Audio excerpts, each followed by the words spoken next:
नमः शिवाय। श्री शिवाय नमस्तुभ्यं। श्री आदिशक्ति पार्वती माताए नमः। श्री विघ्नेश्वराय नमः। श्री लक्ष्मी नारायणे नमः।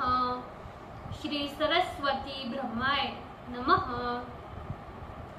श्री सियारामे नमः। श्री रामदास हनुमाने नमः। श्री राधे श्यामे नमः। हे शिवजी, तमारी कृपाथी हूँ आ शिव पुराण वाँची रही छूँ अने मारी मम्मी बेन अने तमाम श्रोता शिव पुराण सांभળી રહ્યા છે। અમે બધા આ शिव પુરાણનું જ્ઞાન પ્રાપ્ત કરી શકીએ એટલી શક્તિ પ્રદાન કરજો અને शिव પુરાણનું તેજ સહી શકે એટલી ક્ષમતા પ્રદાન કરજો। હે વિઘ્નેશ્વર ગણપતિ બાપા, તમે शिव પુરાણના વંચનમાં આવતા तमाम विघ्न हरजो। हे कृष्ण मनोहारिणी राधा जी, हे श्याम सुंदर, हे सिया राम जी, हे रामदास हनुमान जी, तमे शिव पुराण सांभळवा जरूर पधारजो अने मारा हृदय में स्थान ग्रहण करजो। ओम नमः शिवाय। श्री शिवाय नमस्तुभ्यं। द्वितीय संहिता अष्टत्रिशोम अध्याय। मृत्युंजय के प्रभाव से दधीच को अमरत्व प्राप्ति और राजा शुभ द्वारा विष्णु की आराधना। Page number 435। सुत जी बोले, अत्यंत बुद्धिमान ब्रह्मदेव के इस प्रकार के वचन सुनकर मुनि श्रेष्ठ नारद जी आश्चर्यान्वित हो पुनः प्रेम से पूछने लगे, हे ब्रह्मन, शिव जी को छोड़कर देवताओं के साथ भगवान विष्णु दक्ष के यज्ञ में क्यों गए, जिससे उनका तिरस्कार ही हुआ? इसका कारण कहिए। क्या वे विष्णु प्रलय करने वाले शिव को नहीं जानते थे? उन्होंने अज्ञानियों के समान शिव गणों से युद्ध क्यों किया? हे करुणा निधे, मेरे मन में उत्पन्न हुए इस महान संदेह को आप दूर कीजिए और चित्त में उत्साह भरने वाला शिव चरित्र हमें सुनाइए। ब्रह्मा जी बोले, हे द्विजवर्य, तुम प्रेम से शिव चरित्र का स्मरण करो, जो पूछने वालों के तथा कहने वालों के संदेह को दूर करने वाला है। पूर्व काल में महर्षि दधीच के श्राप से विष्णु का ज्ञान नष्ट हो गया था, इसीलिए शुभ राजा की सहायता करने वाले वे विष्णु देवताओं के साथ दक्ष के यज्ञ में चले गए। नारद जी बोले, हे ब्राह्मण, मुनियों में श्रेष्ठ कहे जाने वाले दधीच ने विष्णु को श्राप क्यों दिया? दधीच की सहायता करने वाले विष्णु ने उनका क्या अपकार किया जिससे दधीच ने उन्हें श्राप दिया? ब्रह्मा जी बोले, पूर्व काल में शुभ नाम से प्रसिद्ध एक राजा उत्पन्न हुआ था। वो महाप्रभु दधीच मुनि का परम मित्र था। कुछ समय बीतने के पश्चात तपस्या के प्रसंग से महर्षि दधीच एवं शुभ राजा में महान अनर्थकारी विवाद हुआ, जो संसार भर में प्रसिद्ध है। वेदज्ञ शिव भक्त महर्षि दधीच का पक्ष था कि तीनों वर्णों में ब्राह्मण श्रेष्ठ है, इसमें संदेह नहीं। महामुनि दधीच के वचन को सुनकर लक्ष्मी के मद से मोहित हुआ राजा शुभ बोला, राजा अष्ट लोकपालों के तेज से शरीर धारण करता है, सभी वर्णों एवं आश्रमों की रक्षा करता है और लोक का प्रभु है। श्रुति भी सर्वदेवमयो नृपः ऐसा कहकर उसका देवतात्व प्रतिपादन करती है। इसीलिए हे मुने, राजा होने के कारण मैं तुमसे श्रेष्ठ हूँ। हे च्यवन पुत्र दधीच, राजा ब्राह्मण से भी श्रेष्ठ है, ऐसा ही विचारो। अतः राजा का अपमान कभी भी नहीं करना चाहिए। मैं तुम्हारा सर्वथा पूज्य हूँ। ब्रह्मा जी बोले, भृगुकुल उत्पन्न महर्षि दधीच राजा शिव के इस प्रकार श्रुति स्मृति विरुद्ध मत को सुनकर अत्यंत क्रुद्ध हो गए।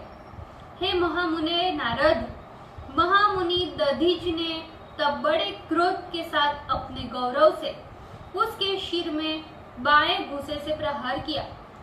ब्रह्मांड अधिपति दुष्ट शुभ ने आहत हो जाने से बड़ा क्रोध किया और महर्षि दधीच पर वज्र से प्रहार कर बड़े जोर से गर्जना की। वज्र से आहत हुए महर्षि दधीच पृथ्वी पर गिर पड़े। तदंतर उन्होंने शुभ को राजा बनाने वाले भार्गव वंश भूषण शुक्र का स्मरण किया। शुक्राचार्य ने आते ही शुभ के वज्र प्रहार से टुकड़े हुए दधीच के शरीर को ठीक कर दिया। मृत्युंजय विद्या के प्रवर्तक शिव भक्ताग्रगण्य शुक्राचार्य ने दधीच के शरीर को पूर्ववत ठीक कर उनसे कहने लगे, हे तात दधीच, मैं सर्वेश्वर प्रभु शंकर का पूजन कर श्रुति में कहे गए सभी मंत्रों में श्रेष्ठ इस महामृत्युंजय मंत्र का उपदेश तुम्हें करता हूँ।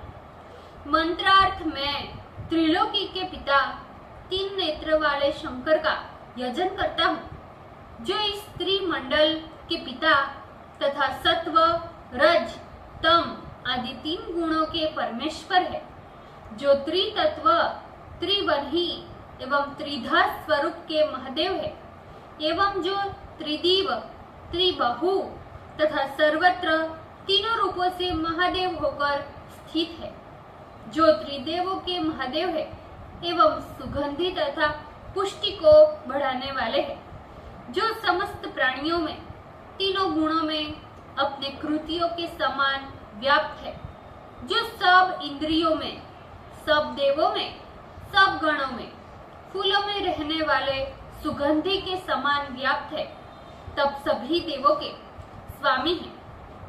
हे द्विजोत्तम, जिन महापुरुष से प्रकृति की पुष्टि होती है, हे सुब्रत, महातत्व से विशेष पर्यंत विकल्प के जो स्वरूप है, हे महामुने, जो विष्णु पितामह मुनिगण एवं समस्त देवगणों में इंद्रिय स्वरूप है और उनकी पुष्टि को बढ़ाते रहते हैं, लोग उस अमृत स्वरूप रुद्र देव को कर्म, तपस्या, स्वाध्याय, योग एवं ध्यान से प्राप्त करते हैं।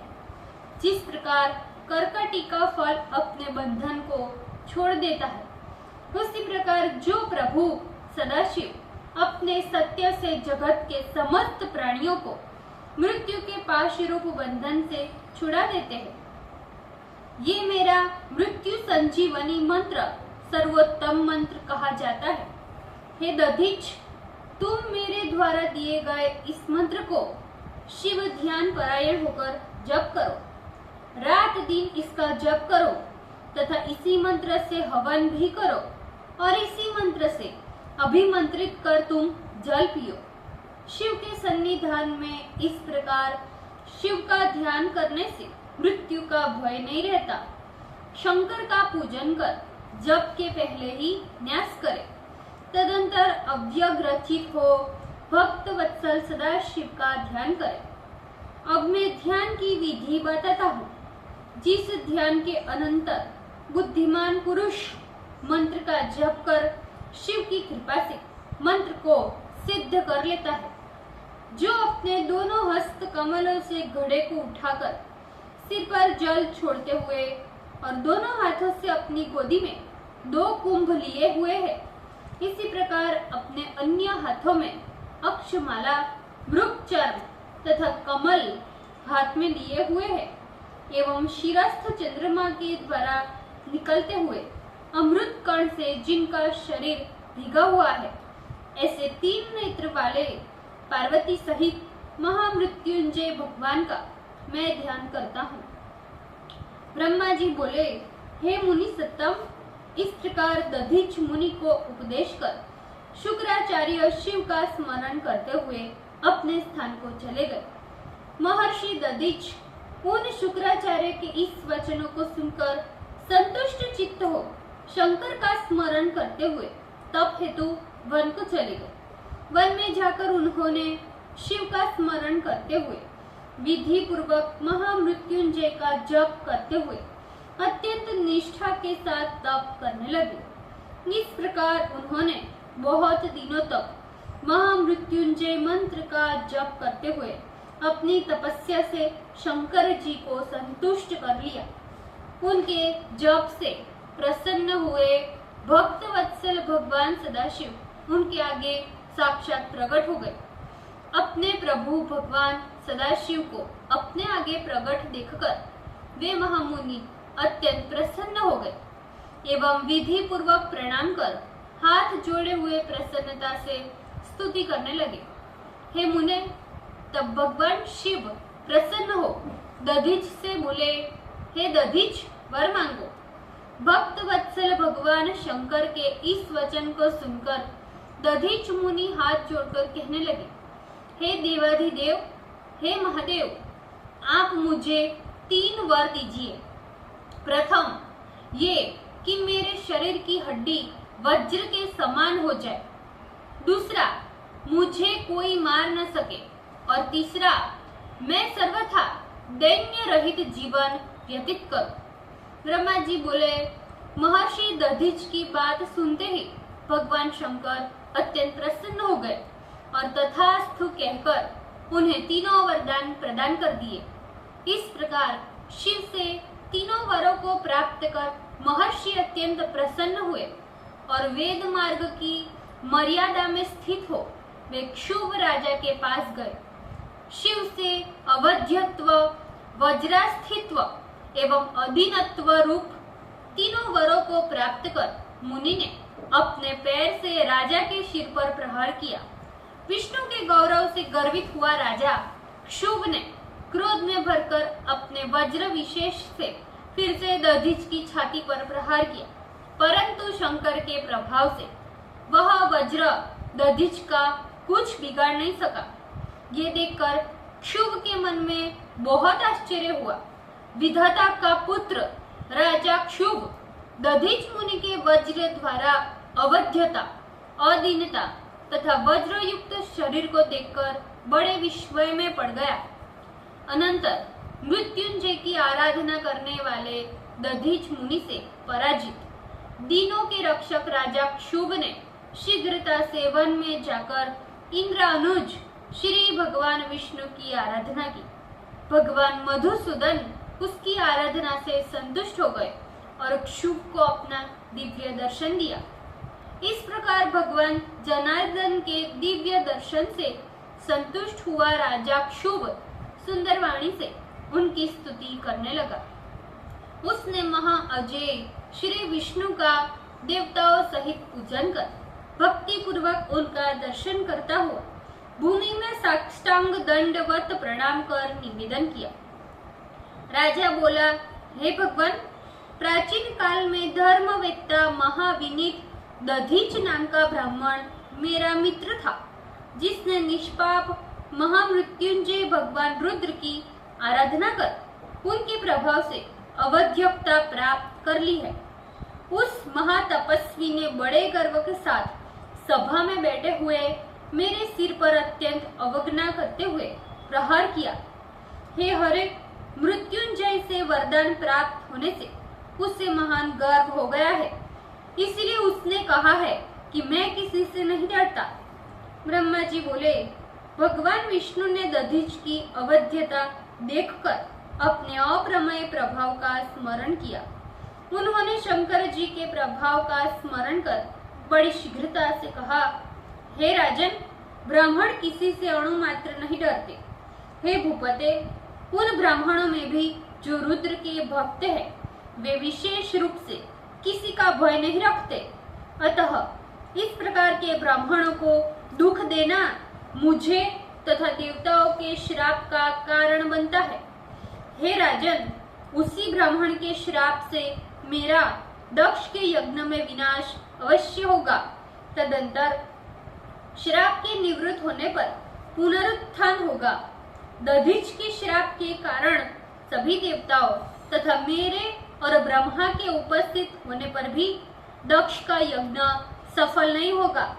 तथापि दधीच पर विजय पाने के लिए मैं तुम्हारी सहायता अवश्य करूंगा। विष्णु की बात सुनकर शुभ ने कहा, ठीक है, हे प्रभु, आप ऐसा ही कीजिए। ऐसा कहकर विजय की इच्छा रखता हुआ राजा शुभ बड़ी उत्कुंठा के साथ प्रेम से वही रहने लगा। ओम नमः शिवाय। श्री शिवाय नमस्तुभ्यम। भूल चूक माफ करजो शिवजी, कृपा राखजो। આજના શિવપુરાણના વંચનનું પુણ્ય મને પ્રદાન કરજો શિવજી। ઓમ નમઃ શિવાય। શ્રી શિવાય નમસ્તુભ્યમ।